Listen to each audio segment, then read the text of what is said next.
किया मार्केट में, यहाँ नीचे आया, रेड कैंडल बनी, तो क्या हम फर्स्ट रेड कैंडल में ले लें? तो ऐसा नहीं है, हमें यहाँ पर थोड़ा वेट करना है। उसके बाद हमने थोड़ा वेट किया कि हो सकता है ये फर्स्ट एक ही रेड कैंडल बनाई हो, अगली कैंडल में इसका ब्रेकआउट कर दे, ऐसा भी तो हो सकता है, तो हमें थोड़ा वेट करना है। तो हमने यहाँ पर थोड़ा सा वेट किया। अब वेट करने के बाद हमने देखा कि यहाँ पर कोई स्ट्रॉन्गनेस हमें दिख नहीं रही, इसने नीचे आना शुरू कर दिया, एक शार्प रेड कैंडल भी बना दी। तो क्या हम यही ले ले? तो नहीं, हमें अभी और वेट करना है।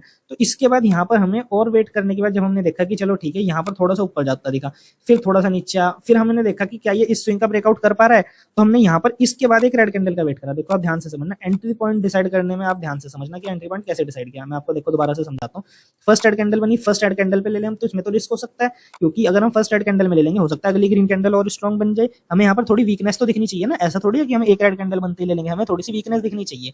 तो यहाँ पर हमने देखा कि अगली कैंडल जो है वो इतनी बड़ी तो नहीं बन रही कि ये पिछले हाई को ब्रेकआउट कर दे, तो हमें दिखा यहाँ पर ऐसा कुछ नहीं हो रहा।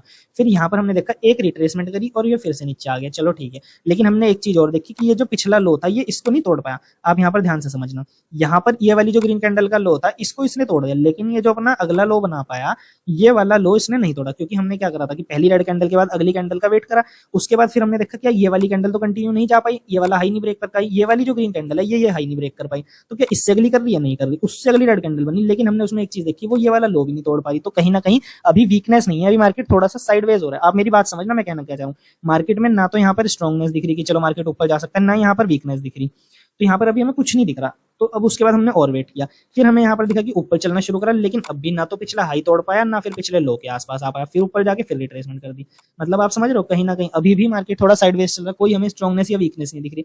फिर हमें यहाँ पर एक अचानक से स्ट्रॉन्गनेस दिखी। अब आप देखो, अब समझना एंट्री पॉइंट। हमने देखा कि यहाँ पर ये मार्केट ने एक हाई बना रखा है, अब इसी हाई के आसपास से हमें रेड कैंडल बनती दिखी, तो हमें अब यहाँ पर समझ आ गया। आप देखो ये वाला हाई है, इसी हाई के एग्जैक्ट आसपास से आप देखना, बिल्कुल यहीं पर हमें रेड कैंडल बनती हुई दिखी, तो हमें समझ आ गया कि यहाँ पर अब पुट साइड में एंट्री करी जा सकती है, क्योंकि अब ये एक तो एग्जैक्ट हमें बिल्कुल पिछले स्विंग के पास मिल रहा है और हमें पिछले स्विंग का ब्रेकआउट करता नहीं दिख रहा, और हमें ट्रेंड डाउन साइड का दिख रहा है। देखना आप बिल्कुल ध्यान से समझना एंट्री पॉइंट मैंने कैसे फाइंड आउट किया, मैं उम्मीद करता हूँ आप समझे होंगे। एंट्री पॉइंट हमने बहुत ही ज्यादा सोच समझ के यहाँ पे डिसाइड किया। एक तो हमें पिछले स्विंग के आसपास मिल रहा है, हमें दिख रहा है कंटिन्यू डाउन ट्रेंड है, बहुत अच्छा प्राइस मिल रहा है। तो अब हमें सारा कुछ समझने के बाद फिर हमने इसी कैंडल के चलते हुए एंट्री करना ठीक समझा कि यहाँ पर पुट साइड के लिए एंट्री करी जा सकती है, डाउन ट्रेंड है, रिट्रेसमेंट करके मार्केट आ रहा है,